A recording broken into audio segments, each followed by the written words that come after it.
Good morning, everyone. Thank you, everyone, for joining us today for our session on FMLA and ADA 2018, a year in review. I'm Brycey Rapoon with the Partners Group, and I'm so honored to be joined today by two of our industry's top legal minds.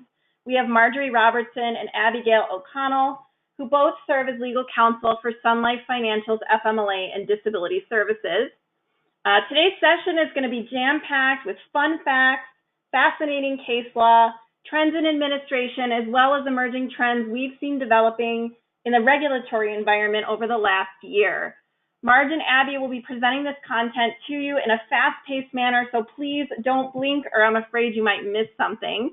That being said, I do quickly want to move through some housekeeping items before we dig into the juicy stuff today. This session has been approved for 1 HRCI credit, and we'll be following up with a certification form for anyone attending today's webinar. In addition, attendees will receive a follow-up email with content from today's session, and will also receive a compiled Q&A document that we'll be putting together following this session that will provide answers to your questions posed here today. So speaking of questions, if everyone could please check out the sidebar of your webinar window where you'll see a tab labeled questions. We do want to hear from you today, so at any point during our session, you can chat in a question that we will be able to see. We're going to try to answer as many questions as we can. Just so you know, we will likely save most of those for the end of our session where we have dedicated 15 minutes to Q&A. I just want to be sure that we give Marjorie and Abby time to get through all of today's content. Just a brief overview of today's agenda. We're going to start today with some very brief introductions to your presenters and our respective organizations, and then we'll move into a review of significant jury verdicts and settlements, notable cases from 2018, and finally, statutory trends. Moving through some quick introductions here. I am Brycey Rapoon, and I work for the Partners Group in our total absence management practice. I serve my clients by providing consultative support in all aspects of their absence and disability programs, including helping my clients create the business case that supports investments and program enhancements, creating efficiencies in leave administration processes and in internal departments. I provide training to my clients' leave teams and to frontline managers in HR, and assist in marketing and implementation of some of those more formal absence management solutions, including partnerships with third-party administrators and technology solutions. Covering our content today will be Marjorie Robertson and Abigail O'Connell, who both serve as legal counsel for Sun Life and provide support to its client partners. Marge and Abby are both seasoned veterans in the FMLA and ADA regulatory environments. Neither is afraid to roll up their sleeves and get involved directly at the federal legislative level, and they're both frequent engaging speakers at industry events. Just a little bit more intel about our organizations, or as I like to refer to this part, our one chance to sneak in a shameless plug. TPG is a leading provider of services for businesses, families, and individuals. For our employer partners, our suite of services includes benefits consulting and retirement services, workplace wellness services, and data analytics. We're also very excited about the building growth of our national total absence management program offerings. We have provided for you in here a snapshot of the types of consultative support that we offer to our total absence management customers, and I'm just going to leave that with you here today. I'm not going to go through the 18-point slide, so I'm sparing you the details. Sun Life provides a broad suite of products to its customers, including stop-loss coverage, disability, life, dental, vision, voluntary products and administrative services, and most notably for today's crowd, they also provide absence management and administration services. And with all of that, I'm going to go ahead and pass it over to Marge and Abby so we can really start having fun today. Great. Thank you very much, Brycey. It's exciting actually to be participating with your group because I see you as one of the most forward-thinking organizations in this area, and it's been really fun to work with you. So Abby and I are quite psyched. We're happy to be doing 2018 year in review before the end of the first quarter. We just snuck it in, but this is a great presentation that we had a lot of fun creating. It has a real lot of information. If you look at the slide we're on now, significant jury verdicts, there's no way we're going to be able to go through all the detail. What I want you to know is you're absolutely going to get these slides after the presentation. But to give you a little bit of background, I get updates every day on EEOC settlements, on jury verdicts, and so I keep a file during the year. And at the end of the year, I went through and gathered up the 2018 biggest. These are just the biggest jury verdicts. There were many, many more, and so we created this chart that goes in descending order of volume, and it is actually quite striking. There are 3 pages that are just as dense as this with more and more cases that we're going to kind of go through and hit some highlights. A couple of things to notice. If you look at the first case, the Rite Aid case, that case went through 3 trials. And so one of the things that employees can win if they are successful in a trial is their attorney's fees.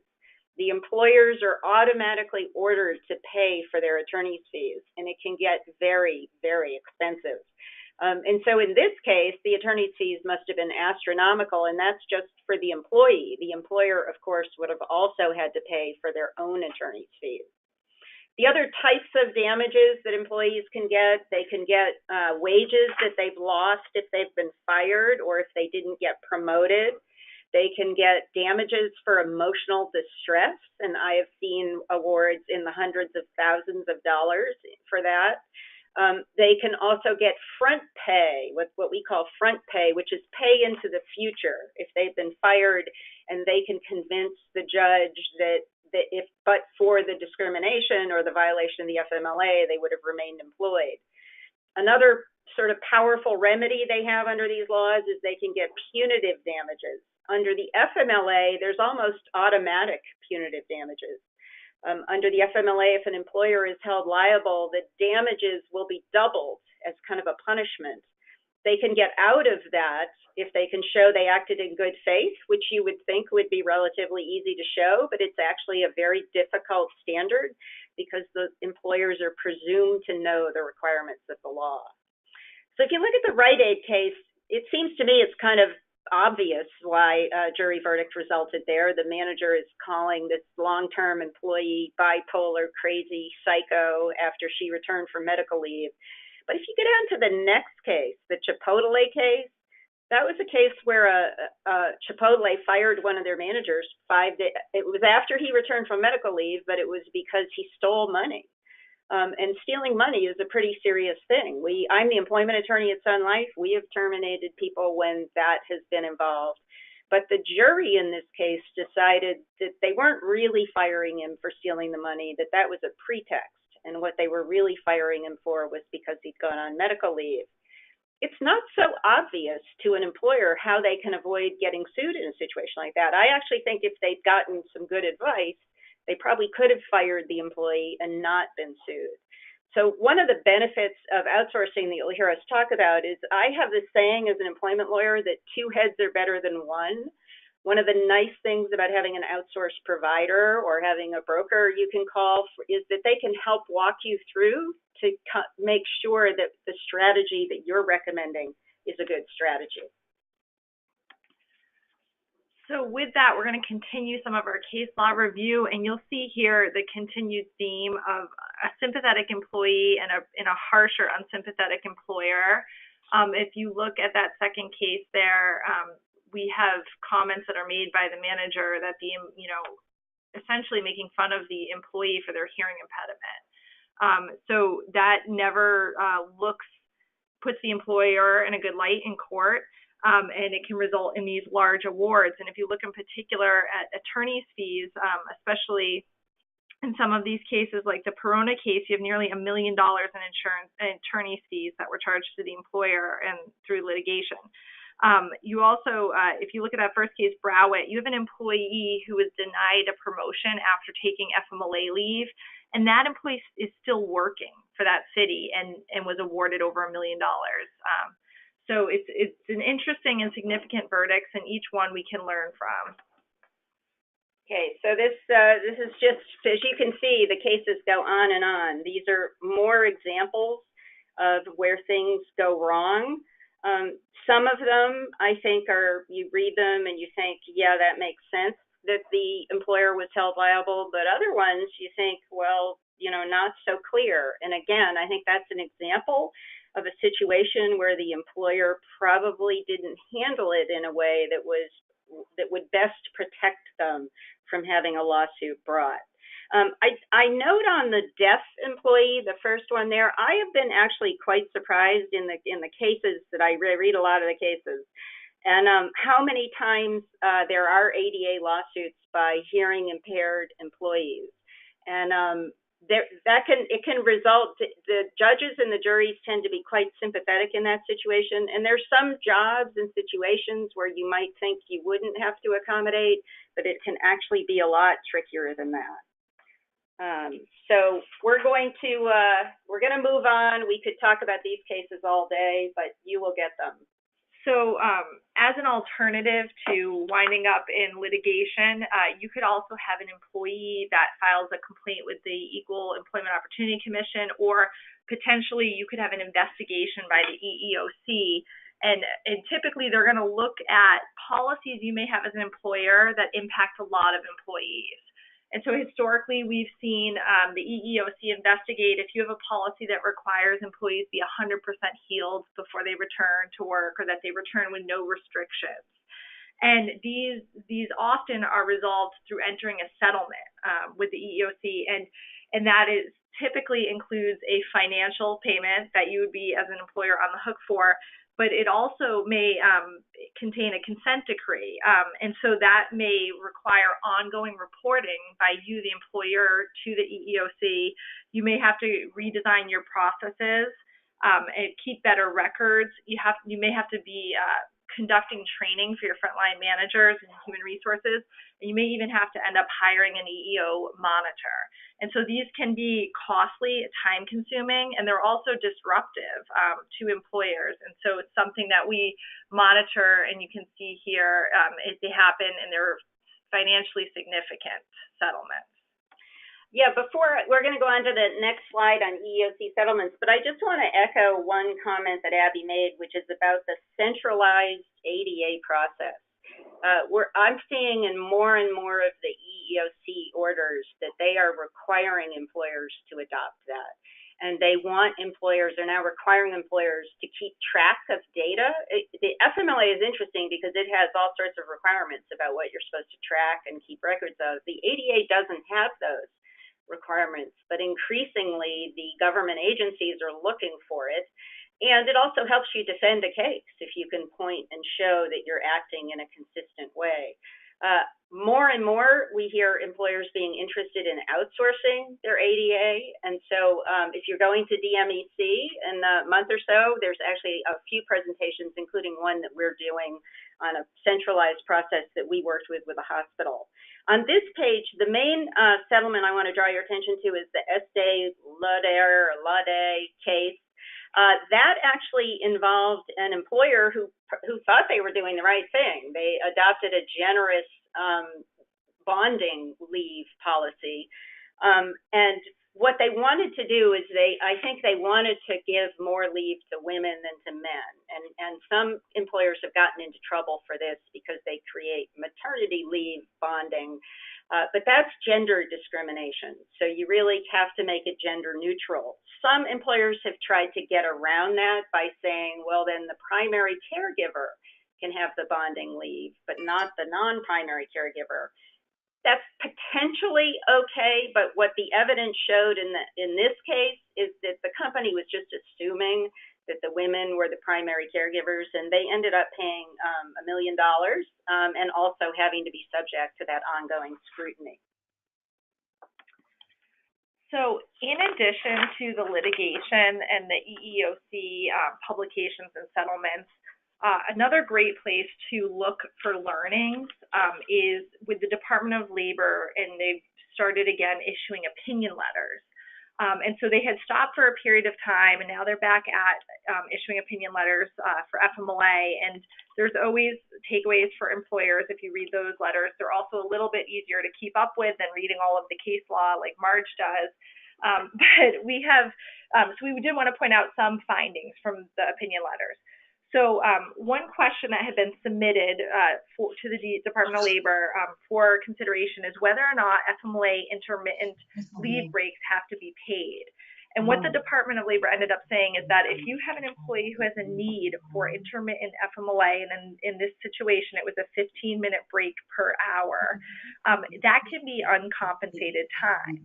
However, employees who are taking FMLA breaks are subject to receiving the same compensation for breaks as other employees. So if you provide all of your employees a paid meal break, you're still subject to provide that to employees who have an open intermittent leave. The second finding here that we have on this slide is about a no-fault attendance policy. So this is an interesting situation where a company was assigning attendance points for unexcused absences, and they would remain on the employee's record for up to 12 months. And the question was if an employee takes a leave, so say an employee takes a month-long or 2-month-long leave, is whether those attendant points can be frozen for the duration of leave, with the result that maybe that person who's taken a 2-month leave ends up having the attendance points on their record for a total of 14 months. And what the Department of Labor found was that that you can actually freeze the attendance points and make sure that they're actually continuing to run for a total 12-month period. So the Department of Labor found that policy doesn't violate FMLA because the employee is actually not losing a benefit. And most importantly, the policy was not assigning attendance points for the leave. It was assigned to prior leave. Just a reminder, if you're on the phone, if you can mute your line, please. Submit it. Okay. By the end of if you're on the phone, please mute your line if you're not speaking. The most recent opinion letter, which is actually fascinating to me because it's a topic that I often debate with clients who are outsourcing their administration to Sun Life, came out on March 14th. And I didn't include it in this slide, but I'll be sure to get it on future presentations. But in the inquiry, an employer had written to the Department of Labor and asked, can employees use paid time off or paid sick leave before their FMLA starts to toll? And the employer was inquiring because they wanted to know if somebody had 2 weeks of paid time off, could they take, and they were going out for surgery, could they take the 2 weeks of PTO and then start their FMLA at the end of the 2 weeks and run it 12 weeks from that, resulting in a total time out of the office of 14 weeks. And the Department of Labor was very clear in their response that if you know it's FMLA and the person's out for an FMLA leave reason, the time should be designated. So it came out essentially saying you cannot stack paid time with FMLA time. And so that was a relief to administrators because, we see part of our job is to ensure that people are entitled to their job protection time and that we are running the time appropriately so that if we know that they're absent for an FMLA covered reason, that we're designating that time and accounting for it correctly. And so I encourage anyone, if you have that debate as an employer beyond stacking and how you coordinate your paid time off with your FMLA, to go on the Department of Labor's FMLA website and read that opinion letter.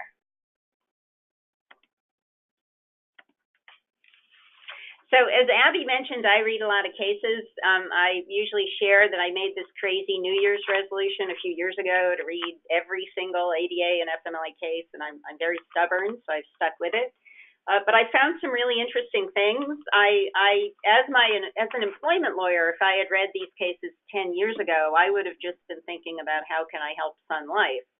But now that I'm more involved with our outsourcing, I'm very curious to see in the cases what happens with outsourcers. Do employers get sued if they outsource? Do the outsourcers get sued? Couple of things I've noticed that are a little bit surprising is that very few of the cases involve an outsourced provider. And what that tells me is that it's working, that the employers who are outsourcing are doing it so they'll be in compliance and they're not getting sued.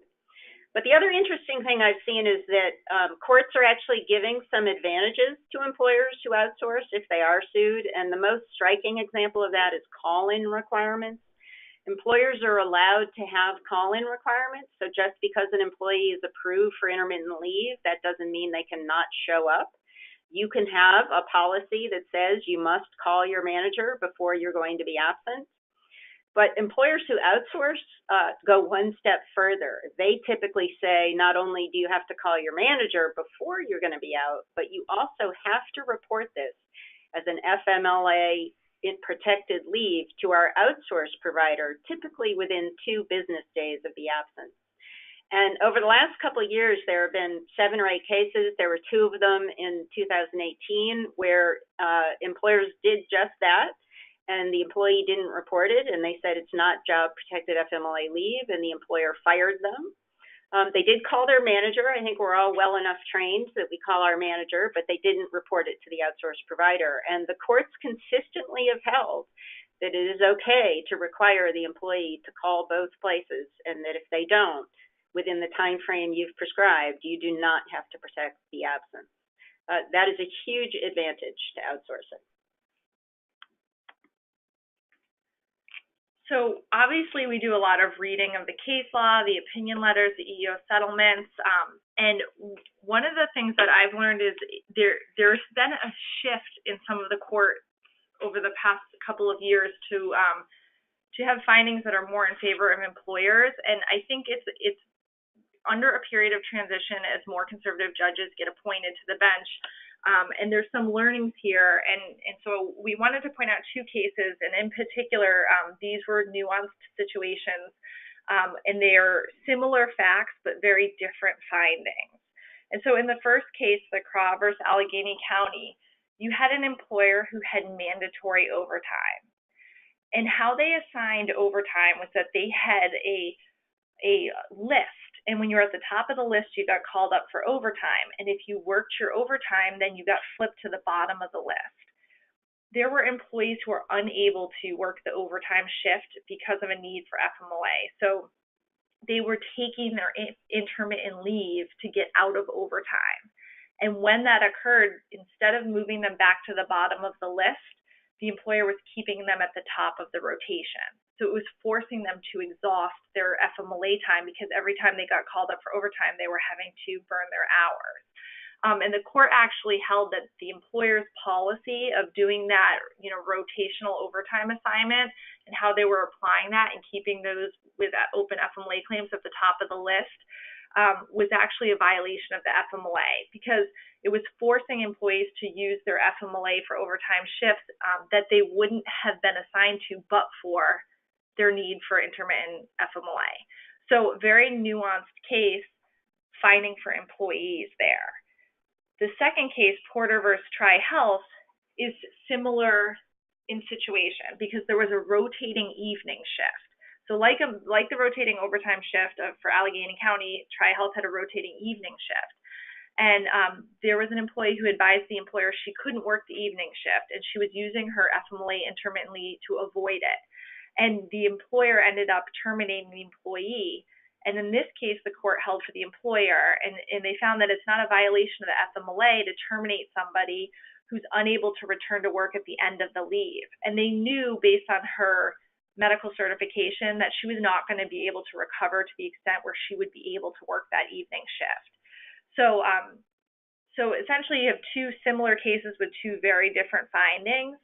And in the Porter case, one of the things that the court commented on was that the employee was really requesting a permanent schedule change by establishing the fact that she was never going to be able to do the evening shift.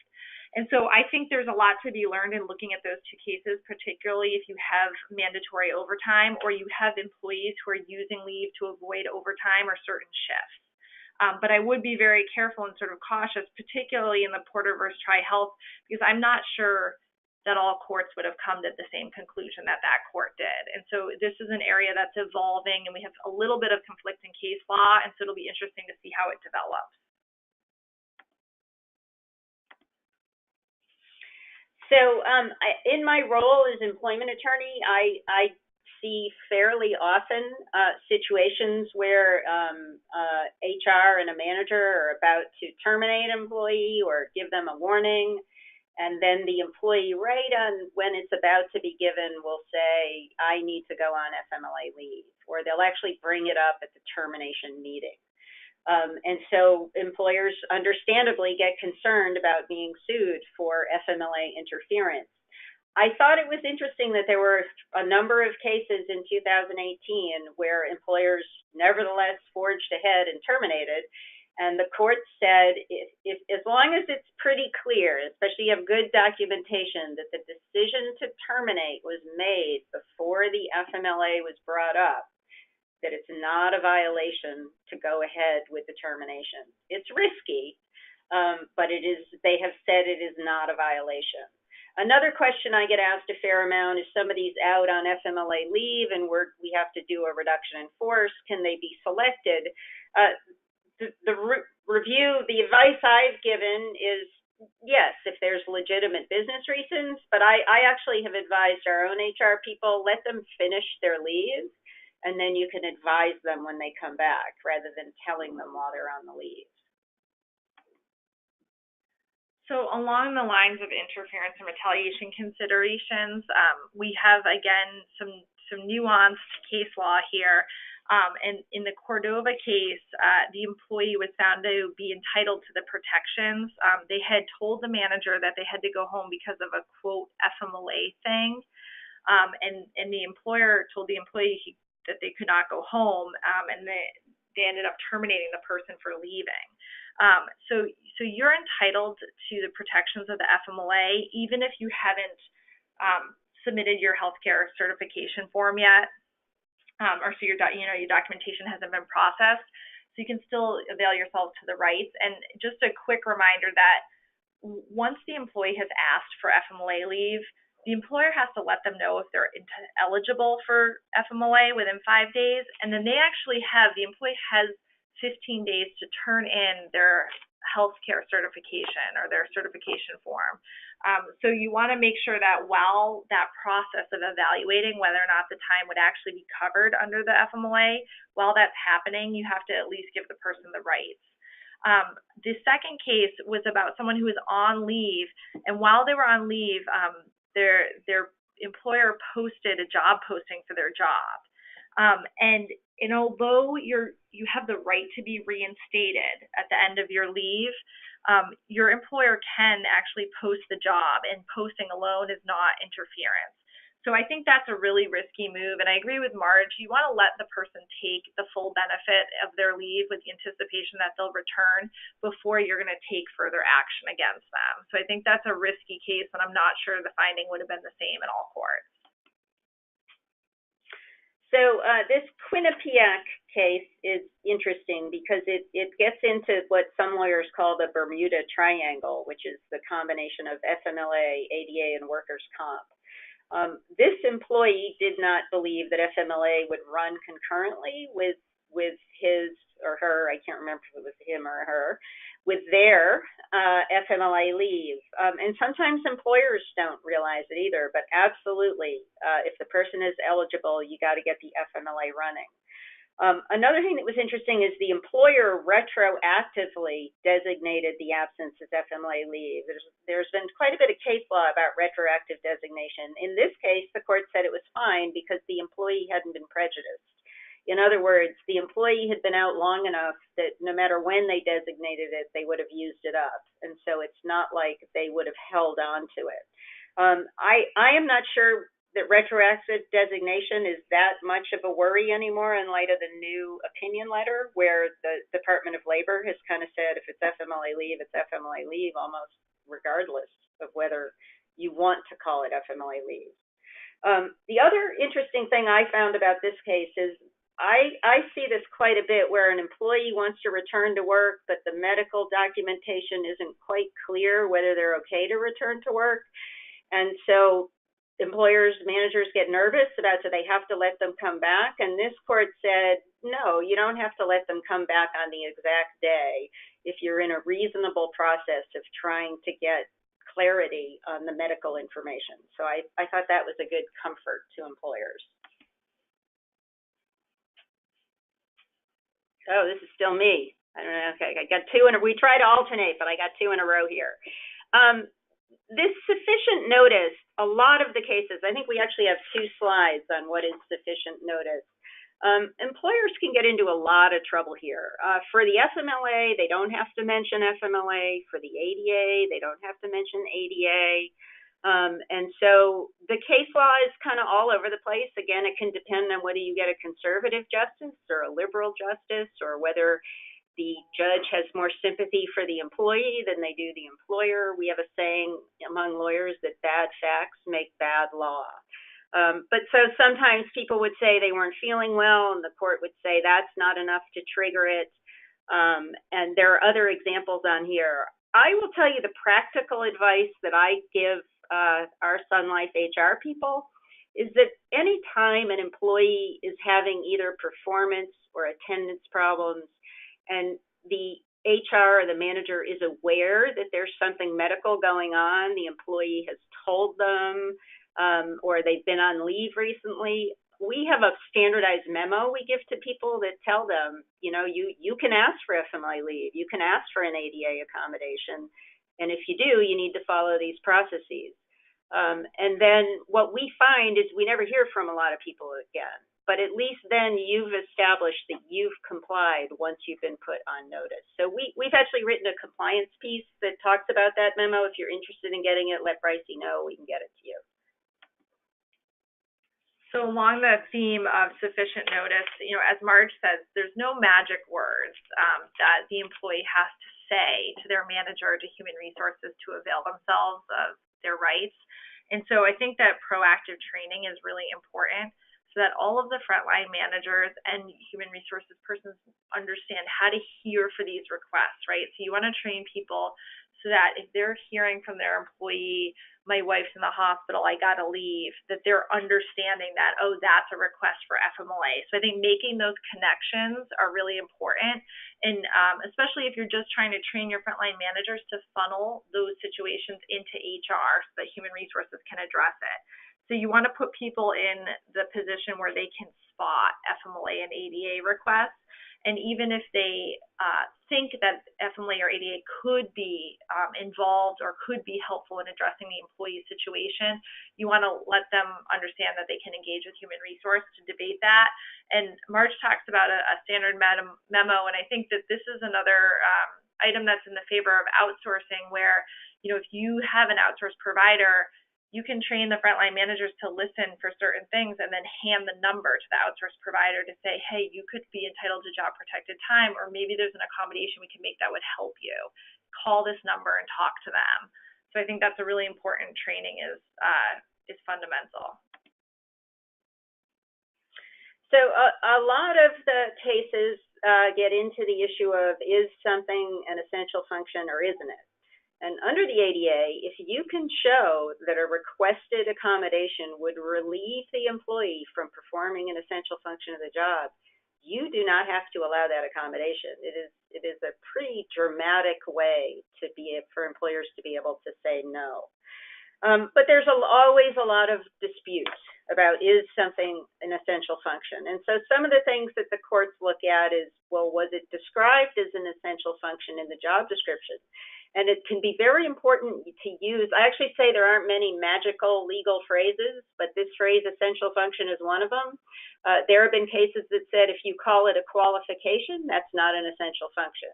So I recommend that you review your job descriptions and other documents that you use to make sure you're referring to things as essential job functions.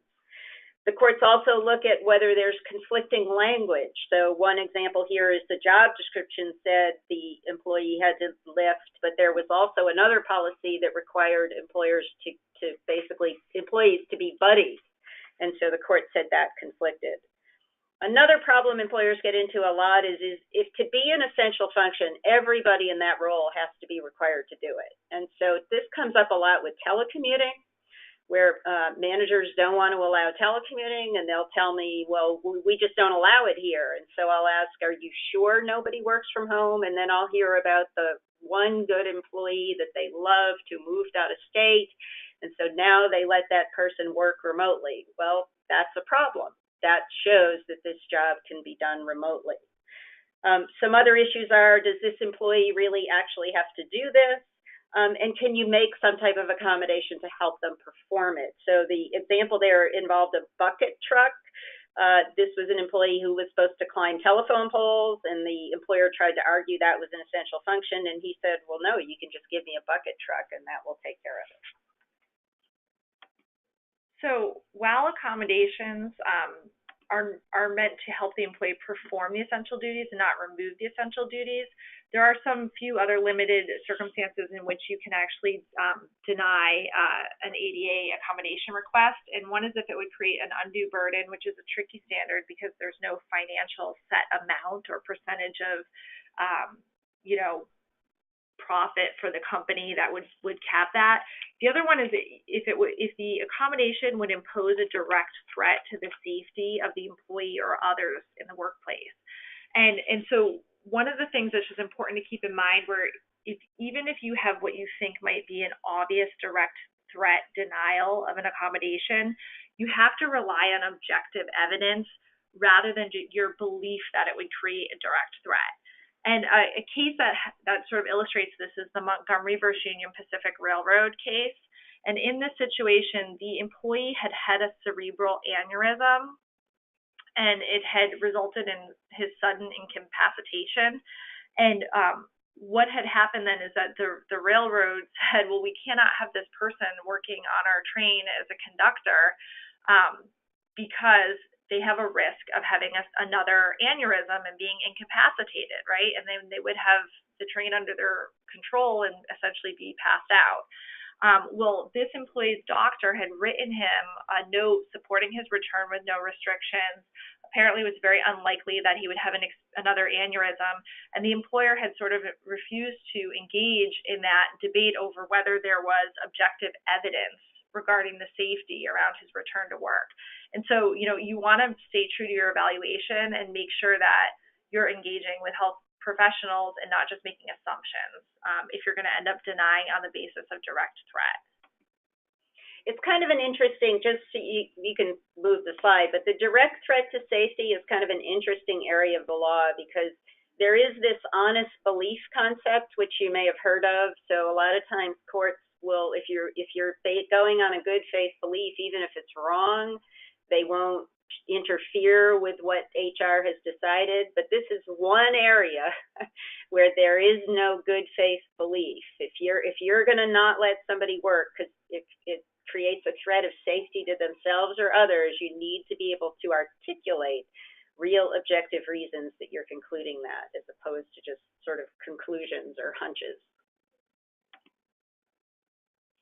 So this page is it's some interesting ADA issues. I see this come up a lot with accommodations. A couple of courts in 2018 said that the documentation, remember, it's not the accommodation the employee wants, it's the accommodation that the healthcare provider is recommending. And there were a couple of cases, one where an employee wanted to do dialysis at night, but there was nothing in the medical documentation that said that the employee needed to do dialysis at night. It was just a personal preference. And another one, the doctor's note said a sit-stand desk would be helpful. Well, helpful is not really the standard. It has to be required or recommended. And then in that case, there were other follow-up medical, and it was never mentioned again. So the court said, no, that's not enough to justify it. It's not clear whether a temporary impairment, some of them can be ADA disabilities and others aren't. And again, sometimes it depends on whether you're in a liberal jurisdiction or before a liberal judge or a more conservative judge. So I actually think it's a little risky to get into a debate about whether something is a legally qualified disability. I counsel our own HR people, let's focus instead on getting medical documentation that supports the need for an accommodation, and then evaluating, does it create an undue burden? Does it involve an essential function? And then extended leave, I think that is an ADA accommodation that drives employers more crazy than anything. There are a lot of courts that will say employees cannot get an indefinite leave of absence. And there are increasingly more courts saying you can't get an extended leave of absence. But again, you got to be careful the jurisdiction you're in. In Oregon, that court specifically said, well, we don't agree with those other courts that said you can't get an extended leave of absence. That can be, depending on the circumstances, a reasonable accommodation. And in that case, the court refused to follow Severson, which if you went to last year's DMEC compliance conference, that's pretty much all anybody was talking about, was this Severson case that said an extended leave is never a reasonable accommodation. So you just got to be careful where you are. So some more accommodations to consider: telecommuting, a potential for job transfer or a job restructuring. And what I'll note is that, accommodations can often even be cost neutral to employers. And there's a ton of options in the realm of accommodations, something that may help the employee perform their job. And you just want to be very careful that you're actually documenting the true essential functions of the position, and then that you're applying those universally across everyone in that position. And Marge mentioned earlier telecommuting, but we often see that where you'll have an employee who's tenured and a great employee, great track record, and they'll be permitted to telecommute, and then the next person will come along and ask to telecommute, and the employer will deny them. And then what you have is the optics of the fact that they're telling one person in the same position they can telecommute as an accommodation, and they're denying it for another person. So you want to be consistent, and you want to have good documentation about your essential job functions.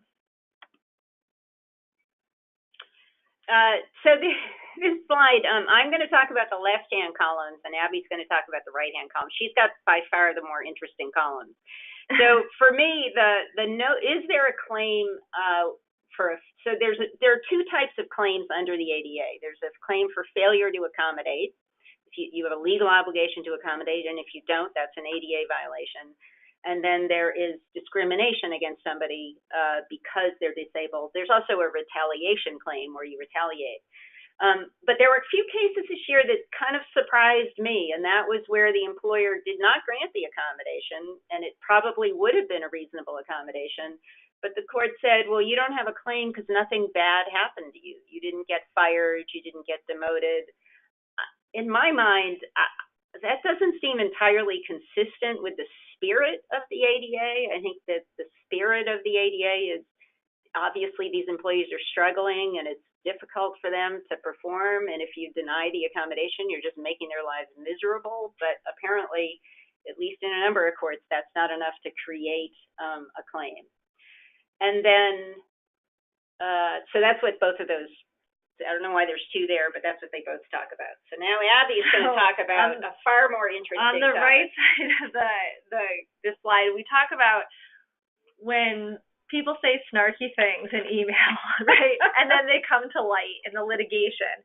So you have to be really mindful that you're not making a joke or an offhand comment or something, you're saying something snarky that comes back to bite you, right? So you've got to approach the ADA interactive dialogue from a good faith position. And so try not to document anything that would defeat your good faith argument later on. So just be mindful of what you say. And I think the most egregious point on this portion of the slide is the Howard v. Gateway Regional Medical Center, where the manager's husband actually said to the employee at a party to stop playing the cancer card.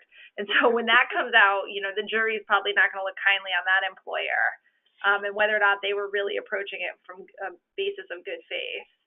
And, I just got to say, as Sun Life's employment lawyer, and I probably shouldn't be confessing this, I have to remind HR sometimes and managers, you can't show your frustration in the emails because it looks bad. It can be twisted around. And it's very easy. I don't know if you have instant messaging in your workplace, but I think people are even more informal there, and those are all discoverable. So you really got to try to be disciplined about it.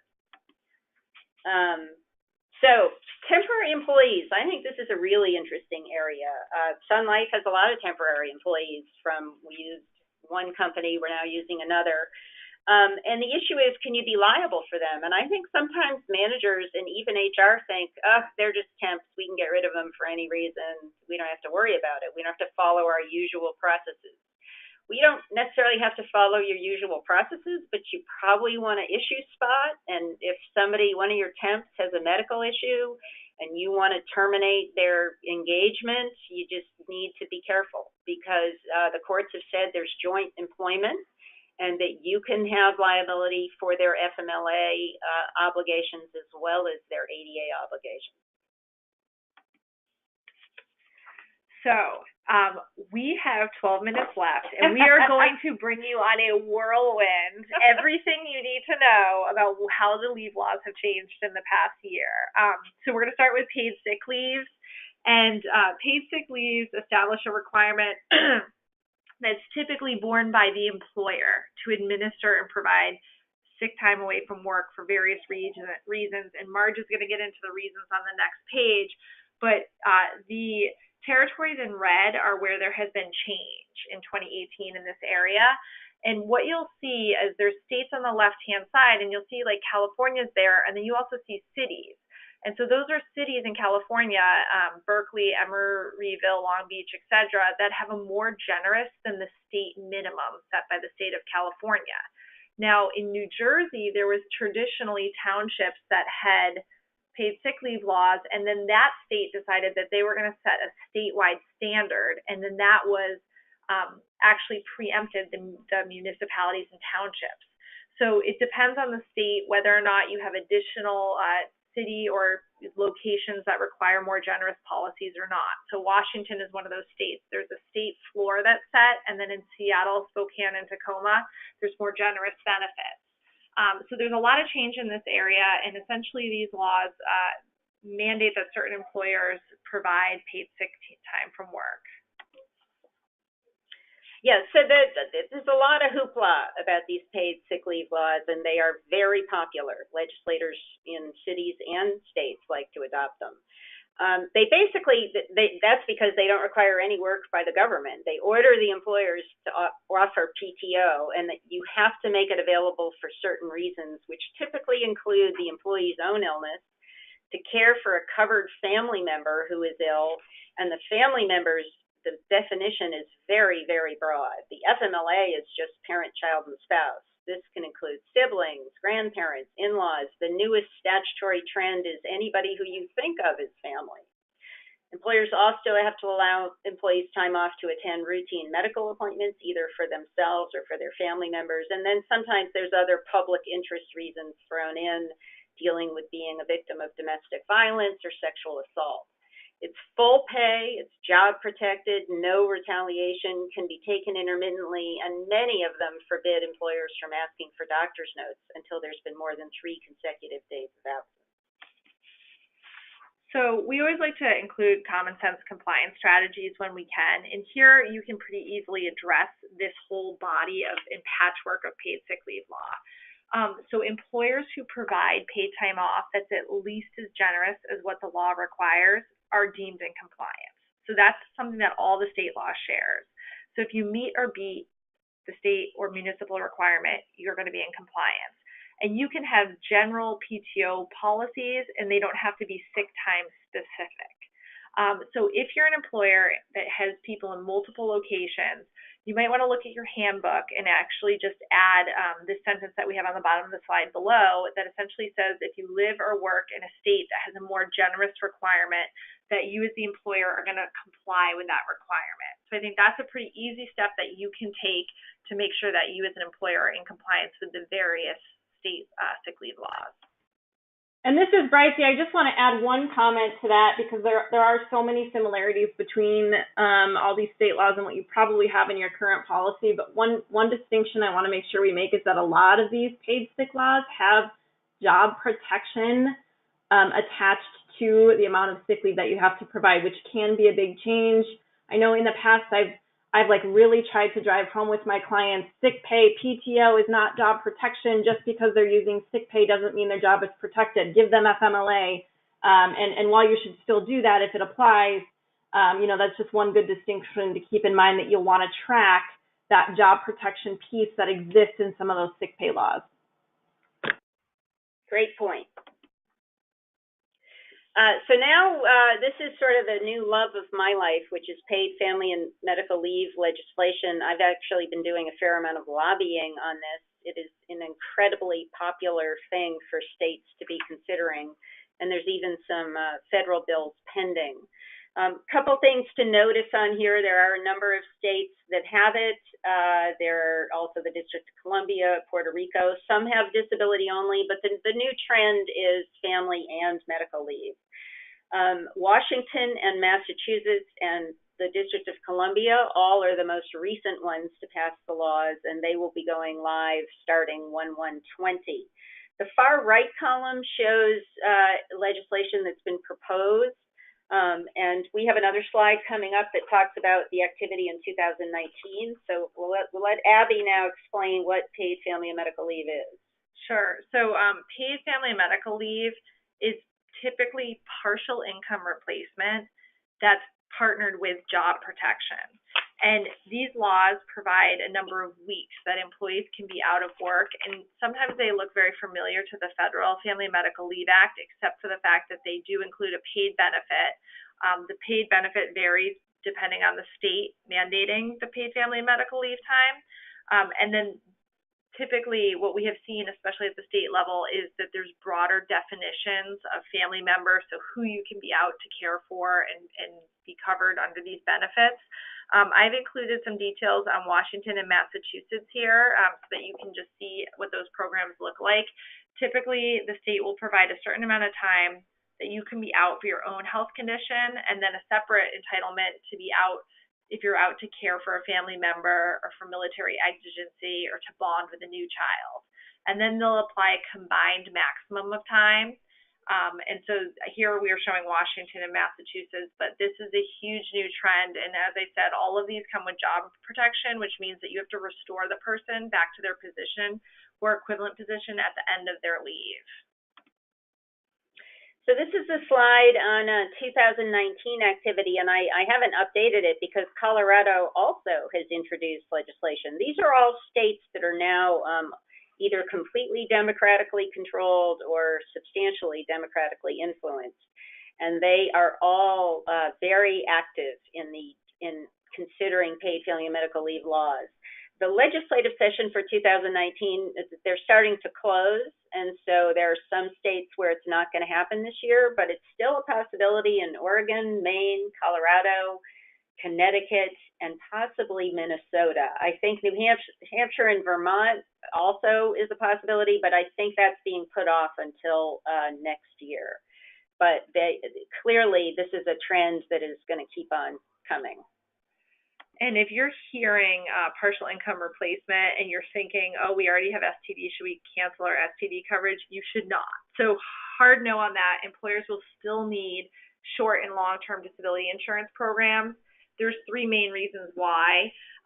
The state paid family medical leave laws have income caps, and they have max benefits that may not adequately provide income protection for your employees, especially your high income earners. The allotments of those state laws are interdependent. So I talked about having time for medical leave and having time for family leave, and then having a combined maximum of time. So you, as an employee, if you had used all your time to care for, say, a family member, and then you had your own disability, you may have exhausted most of your allotment, and therefore you would really be reliant on your short-term disability plan.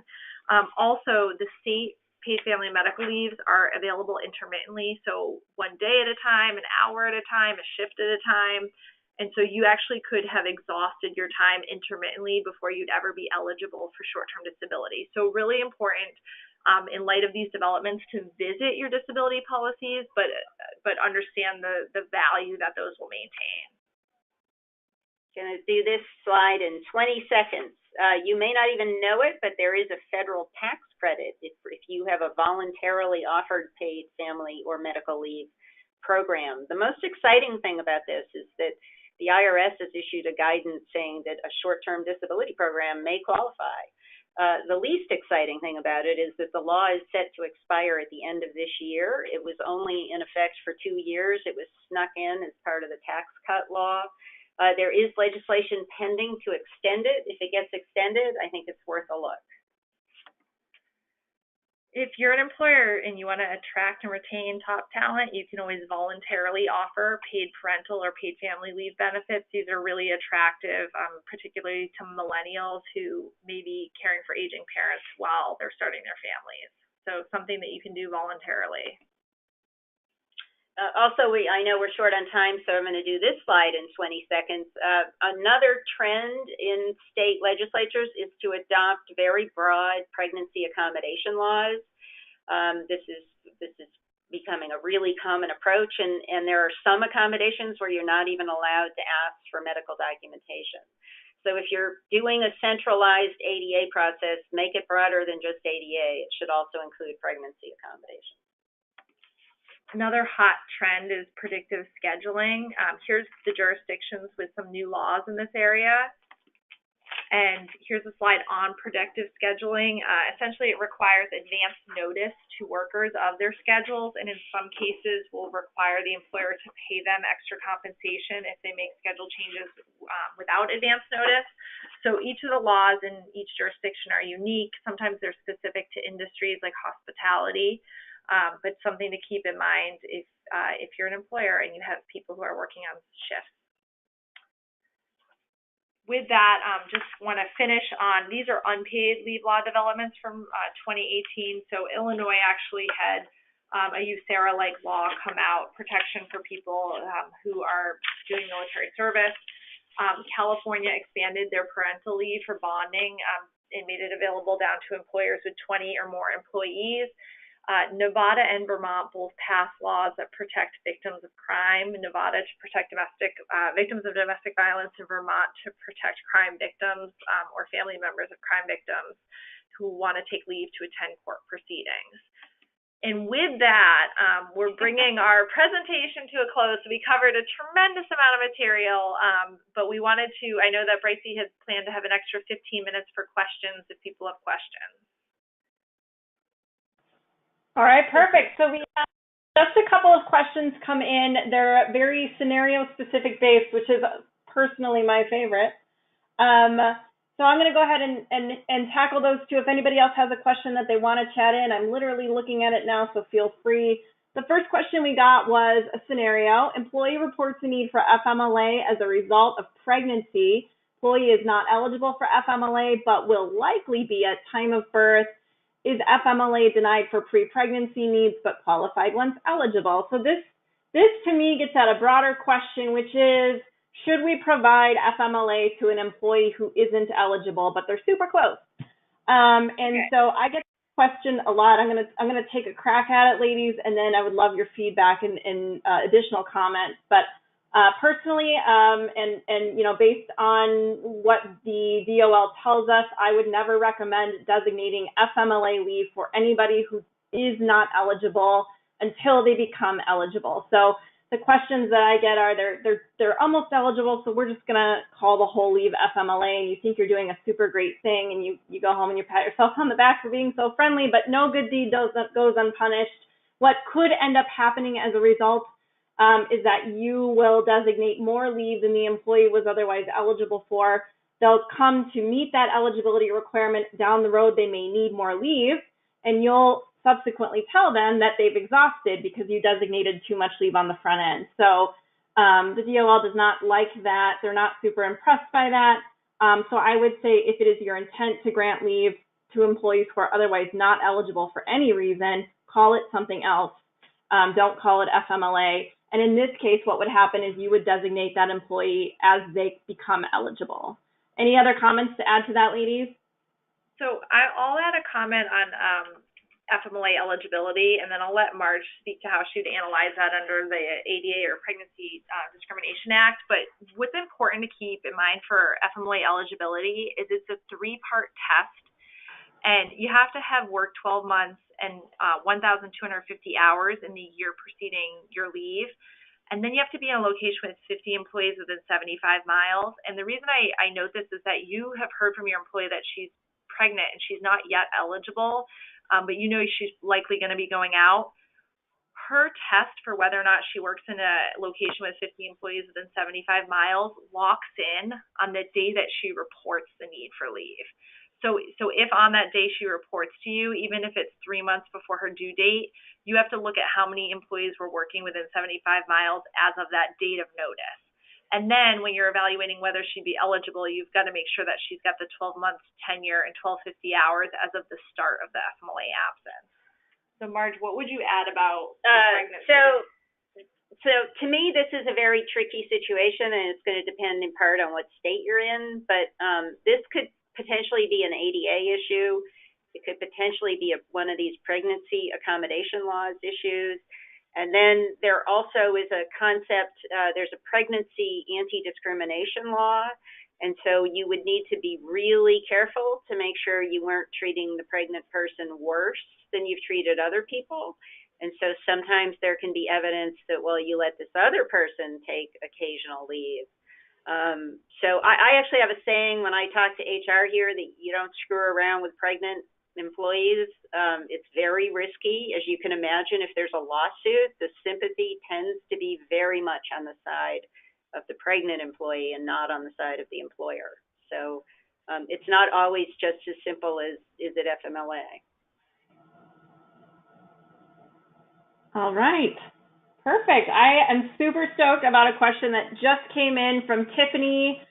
Really quick question. An employee asked if they have 2 weeks of PTO but are going out for medical leave, do they have to use FMLA?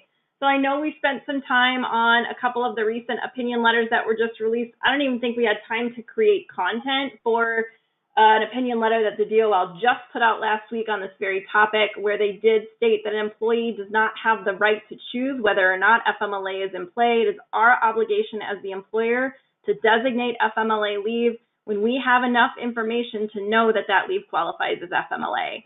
So I would say to that employee, it's all about how you position it. We want, you're eligible for this leave. This is your right. Here's what this gives you. This protects you. We want to make sure that you're protected. And I would definitely apply that FMLA leave, even if the employee, might not prefer that avenue. Anything to add to that, ladies? I agree with you. I agree completely. Me too. Okay. Awesome. Next question. How should an employer manage their requirements for a fitness for duty certificate to be restored to employment when leave transitions from a block time to intermittent leave for the same event? So I think what Rita is asking here is, if we have an employee out on continuous leave and we require them to submit a fitness for duty form to come back to work, but then they're going to come back intermittently, how does that work? And I would say that ahead of the employee's first day back, even if they're going to continue on that intermittent absence, if they've been out for a continuous block of time and it is your policy to get that fitness for duty back into the office before they can come back, I'd say you are still well within your rights to require that. Yeah, we would agree. Yeah. One of the issues with fitness for duty is I would look very closely at the regulations, because I think it's in your best interest to make sure that you have everything in writing. And I think there's even maybe a requirement to mail certain notices if you're applying fitness for duty requirements. Very, very true. I believe you are required to notify your employee at the time of designation that fitness for duty will be required. So you want to make sure you're following your established process, that it's being very clearly communicated in your policy what your fitness for duty requirements are, and then you want to make sure you meet the notification requirements that the FMLA regulations set out around fitness for duty.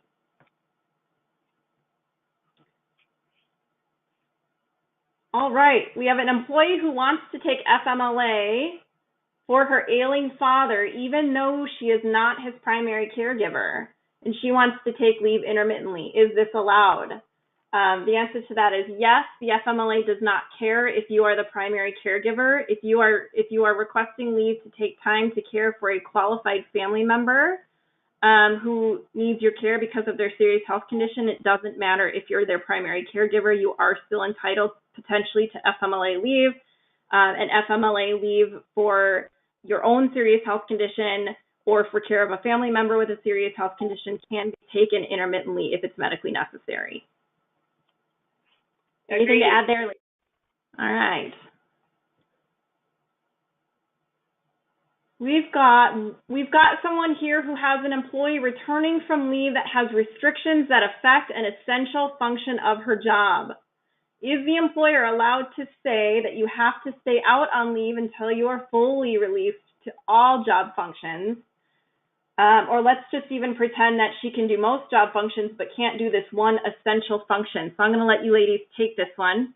So this is a very tricky area. I mean, the first thing you got to be completely sure, if you're going to say no, that it really truly is an essential job function.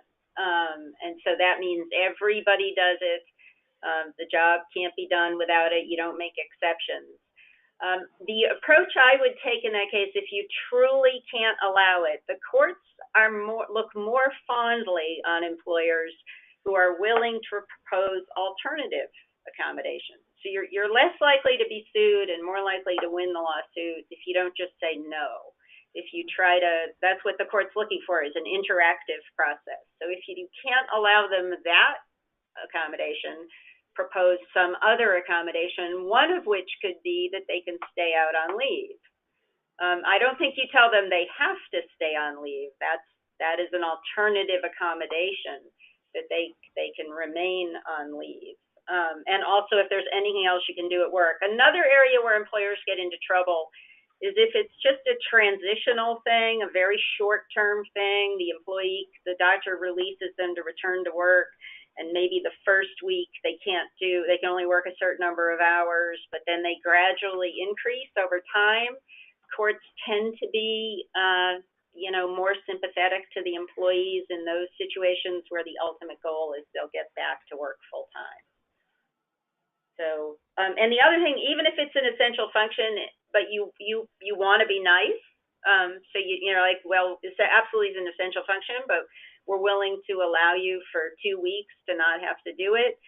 That you can do that. You just should document that it's an essential function. You're doing this as a courtesy. It's temporary. You won't be able to support it on an ongoing basis. And that's a slippery slope too, because the longer you allow that on a temporary basis, the more it could appear as though this really an essential function. The harder it gets to argue it's essential. Right. So I would be really careful about making a blanket statement that an employee has to be fully released to all job functions. We really want to take that interactive approach and take a look at what the employee's limitations are, what their abilities are, and do what you can to place them back into their role or an alternate role before just telling them they have to stay out. That's another point. I'm glad you mentioned that, Bryce. Yes, that is another thing sometimes you have to look at is alternative roles. So, yeah, that can be one of the alternative accommodations that you offer.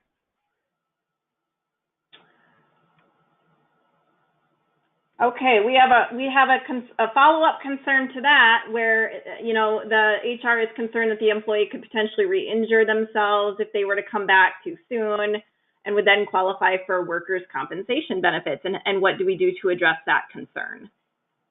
You're very careful about that. You can get a fitness for duty, and if the doctor releases them and you don't believe the doctor, you can potentially get a second opinion. But employers get into trouble when they decide they don't want to allow an accommodation because they think the employee could get hurt. You really got to defer to the medical experts.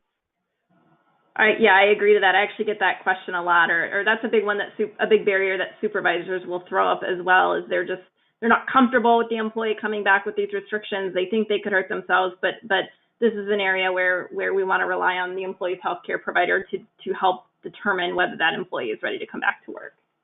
Right. All right, here's another question about the employee who is trying to defer FMLA because they have PTO. So they're okay using FMLA, but they just want to wait until their PTO is exhausted. I'm going to say again, if you have enough information to know that the employee is out for FMLA and you know when that FMLA situation starts, you designate day one. From day one, the employee doesn't get to choose when that FMLA starts.